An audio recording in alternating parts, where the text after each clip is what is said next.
We offer customized, flexible nutritional counseling designed specifically for you. We work with diverse clientele of all different ages, different needs, and goals. Whether you are looking for fat loss, muscle gain, body composition shifts, improved health, performance, and endurance, we're here to help.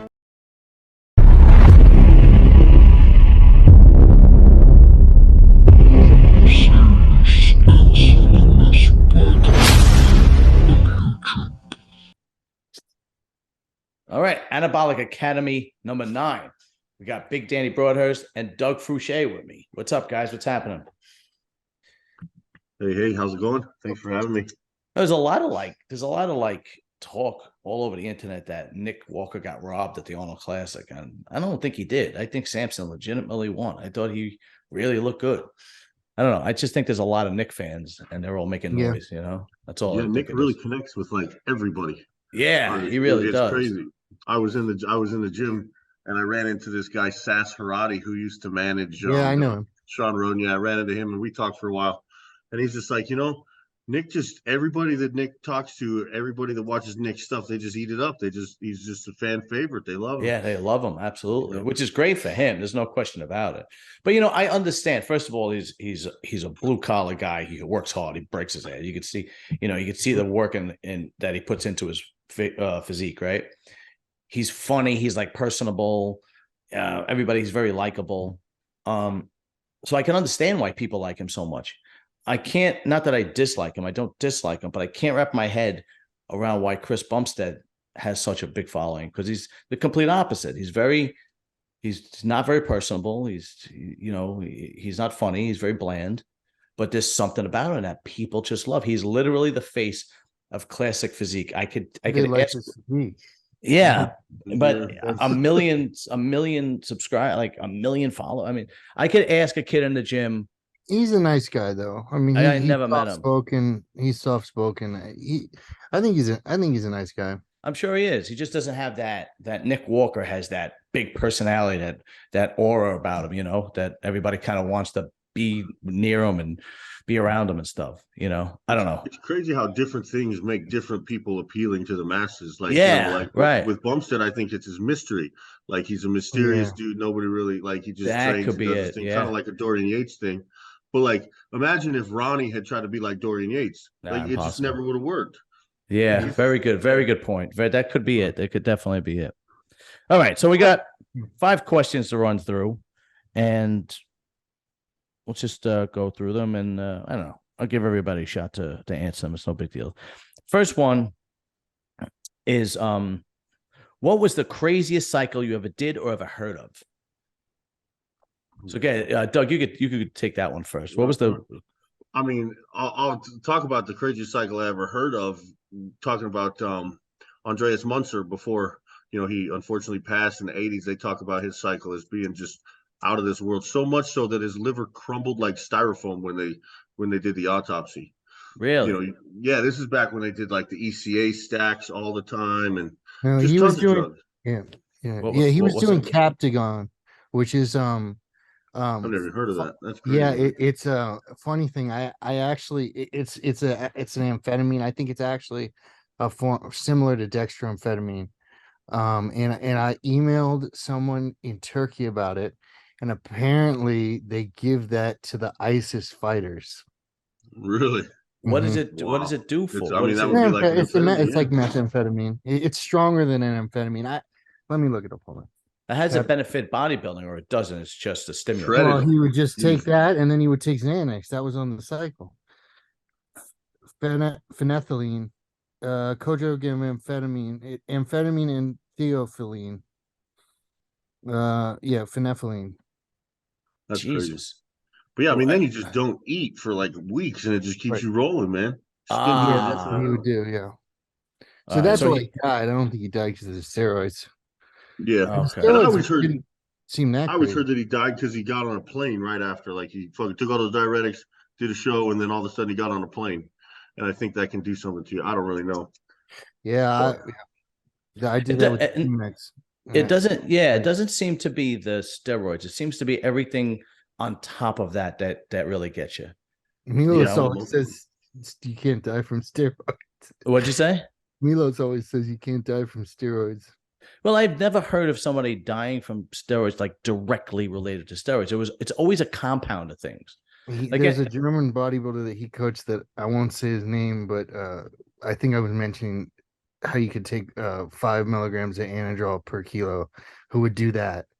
And he would Jesus. say, I've taken more steroids than anyone in the world, and I know for a fact you cannot die from steroids. Yeah. It's always like anytime you look up a professional wrestler from the old school days that have died, steroids is always in the mix, but it's always compounded with cocaine and meth and Xanax, Xanax. What was the one that was big in the Quaaludes? Back in the 80s. It's always compounded with alcohol. It's always compounded with that. So I just living hard. I mean, those guys just right party train. Right. Especially the wrestlers from the 80s. That's crazy. Yeah. Those guys. But as far as that goes, yeah, I think you guys are right. I think it's not the cycle itself. I think it's everything on top of it that is really, really destructive.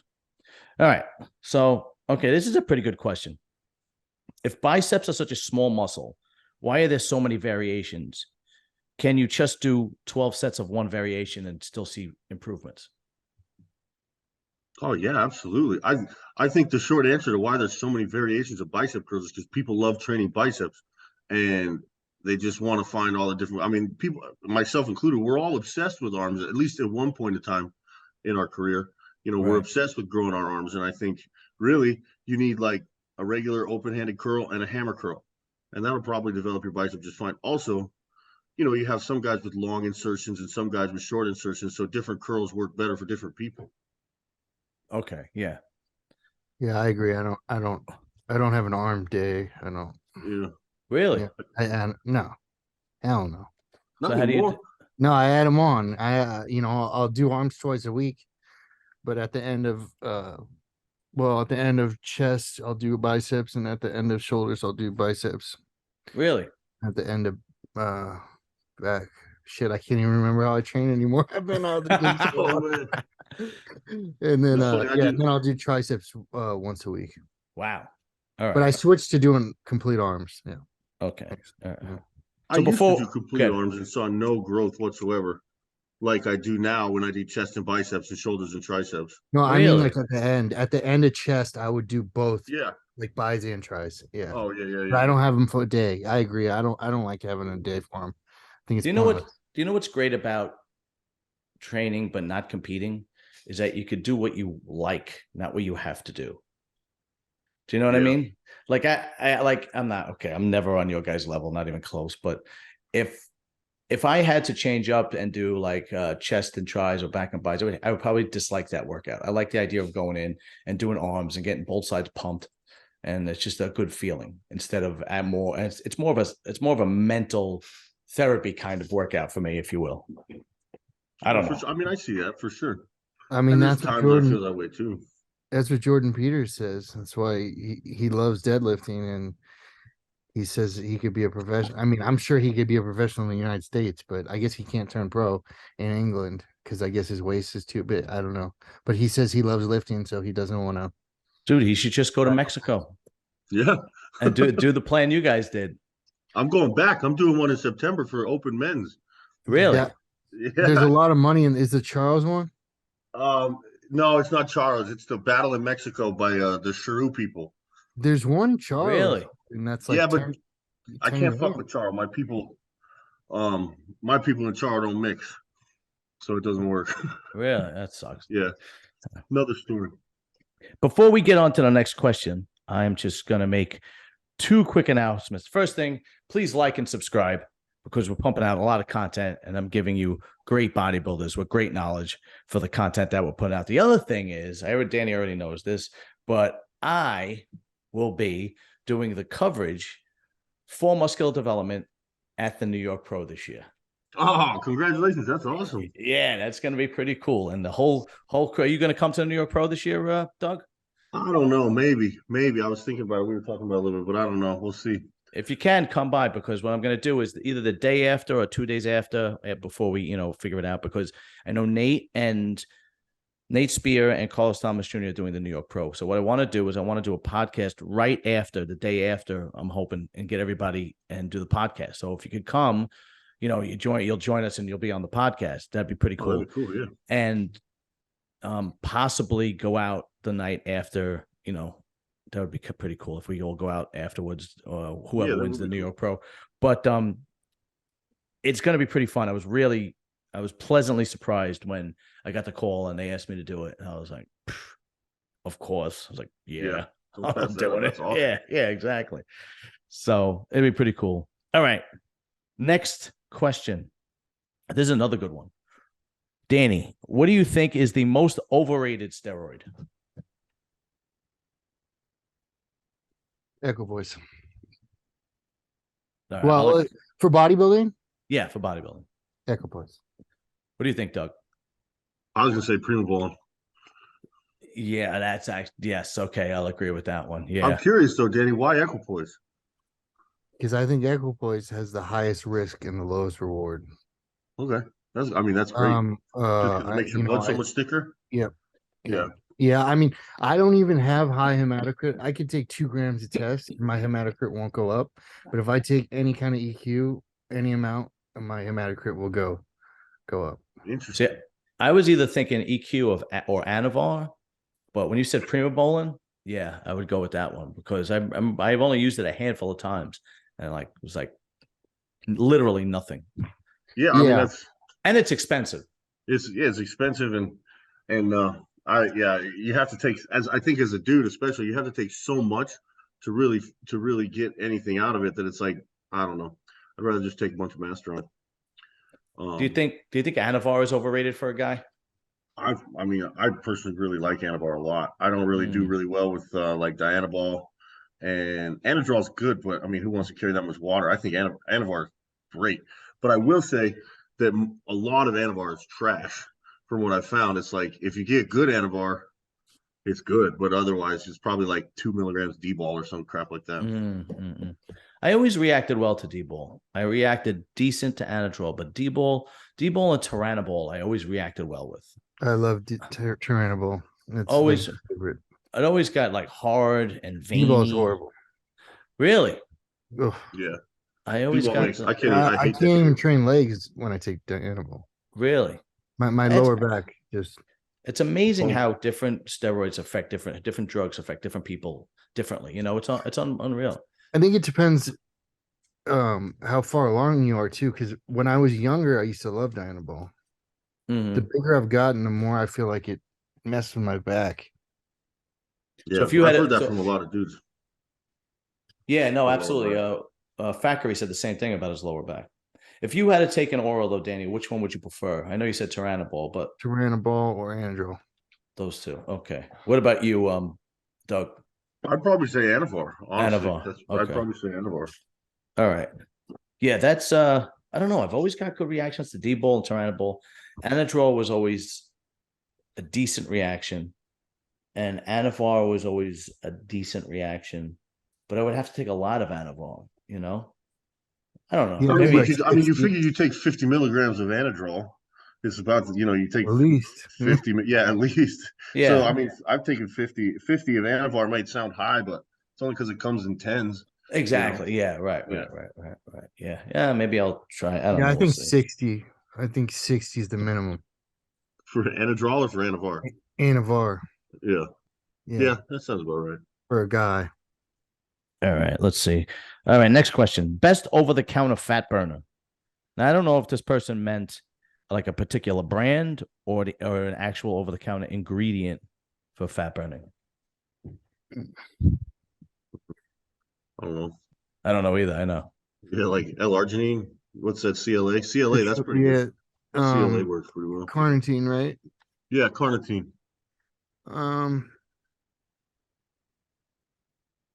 Yeah, I think Yeah, I think you're right about the L-carnitine, though. I think probably the best over-the-counter fat burner is the Life Fitness treadmill. Yeah. Yeah. Right. Yeah, you're right. But no, I've heard good things about L-carnitine. Not that I've ever tried it. But what's the difference between L-carnitine and acetyl L-carnitine? Or is there a difference? Acetyl L-carnitine is half the strength of L-carnitine. Oh no, I'm sorry. That's totally wrong. Acetyl L-carnitine gets absorbed by the brain, and L-carnitine tartrate is absorbed by the body. Do you want L-carnitine tartrate? Yeah. Okay. You don't want acetyl L-carnitine. Okay. As far as for fat burning. Yeah, for fat burning. Yeah. Okay. Yeah, So and it's not very bioavailable orally, so ideally you want to inject it. Yeah. injectable, but that wouldn't be over the counter, right? Now when you inject, the peptide sites always have it. Oh, really? Okay. Yeah, but who wants to, you mainline it, put in your vein? Is that what has to be done? It doesn't have to, but that's what I usually do. Is it injectable? Is it intramuscular or intravascular? It's both, but it burns if you put it IM. I mean, it burns. Yeah, I remember that. It burns really bad. Really? Yeah. I had some like vitamin B12 L-carnitine, and it was like I wouldn't even want to take that shot. Yeah, it doesn't burn as bad as Ivine. I don't know why Ivine doesn't burn as bad, but it comes like in a pretty low dose, so you got to use like 3 milliliters of it. So it's kind of cumbersome. I usually just take the carnitine tartrate. Okay. All right. That answers that question. Take a little extra of it. I think like 2,000 a couple times a day. That, and would you use CLA on top of that with it? See it because Doug had mentioned CLA. Conjugated linoleic acid. Yeah. Milos actually usually recommends that. CLA and L-carnitine. Okay. Free cardio. Right. So go out there and buy CLA and L-carnitine and do cardio. There you go. All right. Best. What do you think the best rookie for 2023 is going to be in the IFBB? Carlos. Probably. Yeah. We'll all agree on that one. Carlos, definitely. I'm so curious to see what that dude was. I remember the first time I saw him as an amateur. I was like, "What the fuck is that?" It's crazy, man. So I can't wait. I'm excited. I mean, even though it's not really Nate Spears' rookie season, I still think he has some shit to show. I'm excited to see what he does too. Yeah, I think Nate is going to be surprising. Yeah, I think Nate's going to be surprising this year. Yeah, I agree. I think he's going to do well because he doesn't have much pressure on him. He's, nobody's really talking about him. Everybody's talking about Carlos. Like everybody's waiting to see what he's going to look like. And I mean, he's going to rise to the occasion. There's no doubt in my mind. But I think Nate Spears is going to surprise everybody and be that guy that comes out of nowhere kind of deal. He put on some size. He did. And when he comes in shredded, like when he won, what was it? When he came in, what was it? North Americans or Nationals? When he won that show to turn pro, dude, he was fucking. No, he was second. He was second. I was there. Yeah. Oh, really? Oh. Yeah. It was them two in first and second. Yeah, we were on the first call out. When was that? 2021. 21. Yeah. 21. Wow. Okay. Holy shit. Yeah, man. These new guys coming up, they are no joke. And it's a lot of fun watching these new guys come up, man, because after some time you kind of know who's going to be in the Olympia, you kind of know who's going to be in the Arnold. But this year it mixed everything up. The names that came out, like Andrew Jack and Samson Dowda, nobody really thought they were going to mix things up like they did. Derek Lunsford. Did you see the Derek Lunsford picture of him in his hotel room? Yeah. At the Arnold? No, I didn't see that picture. Is it on his page? It's insane. He's just Every in his time I see a picture of that guy, I'm like, what the fuck? Yeah, it's insane. Yeah, I think he posted it, right? And he's still chiseled. Do you know what I mean? Like he's still in shape. Like he still has abs. I mean, you have that much muscle on you, it's not going to go very far. He'd have to really. Yeah, you can't get fat. Like you like it gets to a point where you can't even, like, if you start to eat junk, you get leaner. Yeah, that's what happens. Really? Yeah. Because you can't eat enough junk to account for how many calories you need.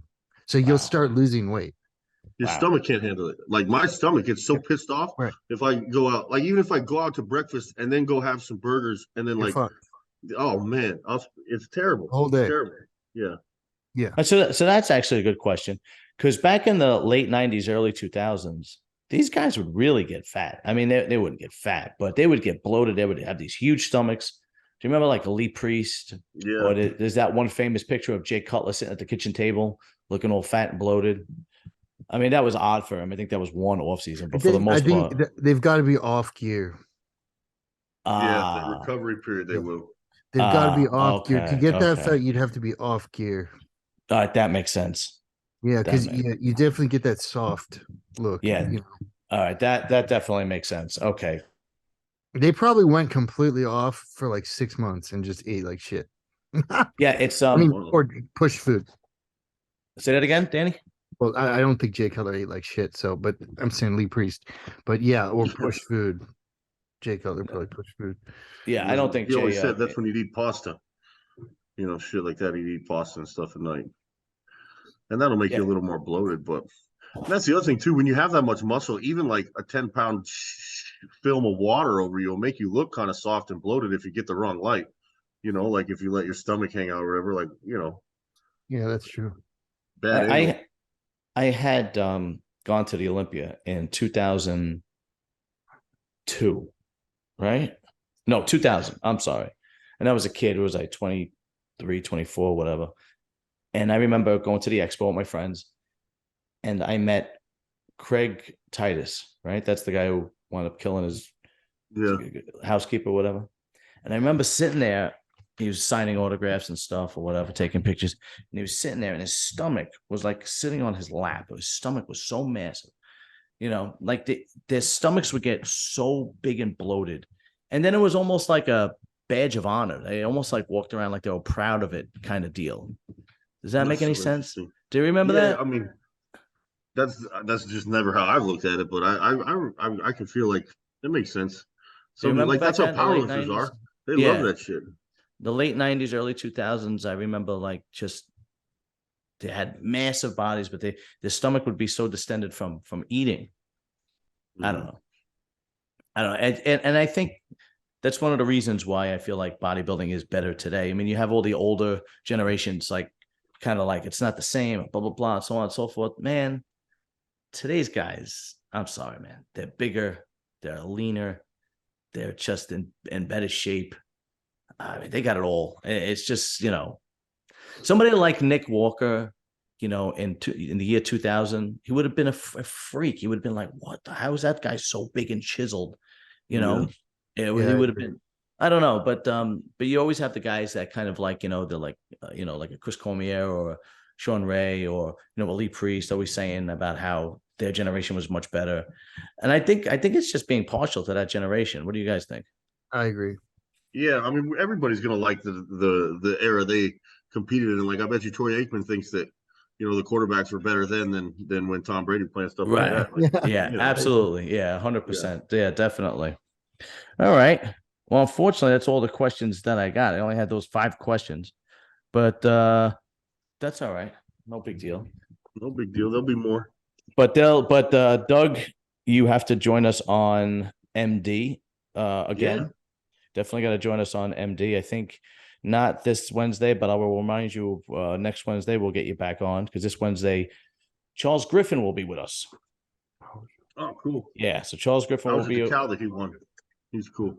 Yeah. Oh, I love talking to that guy. He's great because he's so down to earth and just a straight shooter. Like, there's no fluff on him at all. And that's my kind of guy. I don't like when people dance around. I just like when people tell you straight how it is. Like when he came on my show, like I interviewed him twice, and the second time he came on my show and he talked for 20 minutes about how he hated blessing. Oh man, that guy. Yeah. So where does he train? He trains at that in Arizona, I think, isn't he? Charles? No, I don't think it's Arizona. Oh man, I'm blanking. Campeones. Los Campeones gym. It's in I think he trains there. I'm pretty sure. Where is it? Yeah, I'm not sure, to be honest with you. I It's, don't it's a know. famous gym. It's in Minneapolis. Oh, he's from Minnesota. Oh, okay, yeah, that makes sense I because he's. think. I think. Well, that would make sense because he's an hour behind us, so that makes sense.